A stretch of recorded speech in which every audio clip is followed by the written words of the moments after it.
Assalamualaikum warahmatullahi wabarakatuh dan salam sejahtera. Saya mewakili kumpulan 1 bersama Muhammad Fikri bin Zaini 284064, Muhammad Syafiq Aiman bin Abi Sofyan 284073 dan saya Muazzam bin Muhammad Syarif 283820.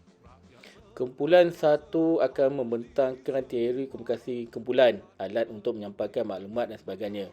Dengan itu, saya menjemput Saudara Syafiq untuk membentangkan yang pertama. Dipersilakan. Assalamualaikum dan salam sejahtera.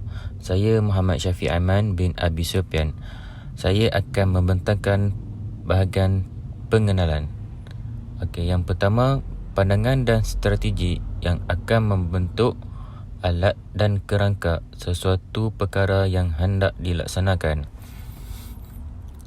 Yang kedua, pembangunan industri seperti minyak dan perkapalan menuntut keperluan komunikasi yang berkesan untuk meningkat produktiviti dan kualiti bagi mencapai matlamat atau objektif organisasi.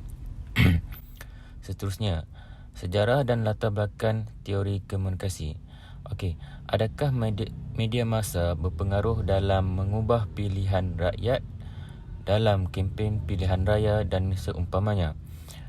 Komunikasi akan mencapai sasaran sekiranya sesuai dengan situasi atau keadaan penerima komunikasi. Malah komunikasi akan menjadi sia-sia sekiranya penerima komunikasi tidak wujud. Teori komunikasi adalah sangat penting kepada masyarakat kerana ia akan menjadi asas pembentukan sosial di antara individu. Teori komunikasi adalah penting bagi individu dan masyarakat untuk memahami konsep interaksi individu yang menjadi pemangkin kepada pembentukan masyarakat madani. Itu sahaja daripada saya. Assalamualaikum. Assalamualaikum, nama saya Muhammad Fikri bin Zaini. Saya akan menerangkan tentang konsep dan komponen pemboleh ubah teori.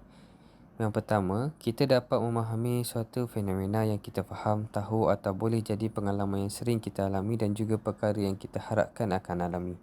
Yang kedua, pemindahan, penyampaian atau pertukaran. Yang kedua, idea teori. First point dia adalah hubungan akan menjadi lebih erat dari semasa ke semasa jika individu itu mendedahkan dan berkongsi maklumat peribadi. Yang kedua, ini bermakna semakin lama kita mengenali seseorang, semakin banyak komunikasi peribadi yang akan berlaku. Perbandingan realiti dan keadaan komunikasi semasa dalam konteks organisasi. Komunikasi digital dan peranan media sosial. Yang pertama adalah media sosial. Kedua, temu janji dalam talian. Ketiga, blog dan sembang dalam talian. Terima kasih. Ini saja pembentangan saya pada hari ini. Terima kasih. Assalamualaikum warahmatullahi wabarakatuh. Saya Muazzam bin Muhammad Syarif 283820 akan membentangkan analisis teori dengan kesimpulan. Untuk analisis teori komunikasi mengatakan bahawa terdapat alangan atau alangan yang menghalang pelaksanaannya. Alangan ini boleh menyebabkan salah faham dan salah taksih maklumat oleh penerima bising. Kebisingan adalah penghalang biasa kepada komunikasi yang berkesan. Secara am, maklumat diputarbelikkan dan mesej tidak lengkap kepada penerima. Ruang yang sesak menghalang maklumat dari sampai ke telinga penerima dengan betul. Jika maklumat itu sampai, penerima mungkin tidak dapat mentafsirkan dengan betul. Penerima tidak diketahui, kemungkinan kekurangan maklumat tentang penerima boleh menggesa penerima menghantar maklumat yang tidak dapat dihubungi oleh penerima. Pengirim mesti sentiasa mengenali penerima dan berkongsi dengan dalam istilah yang biasa baginya.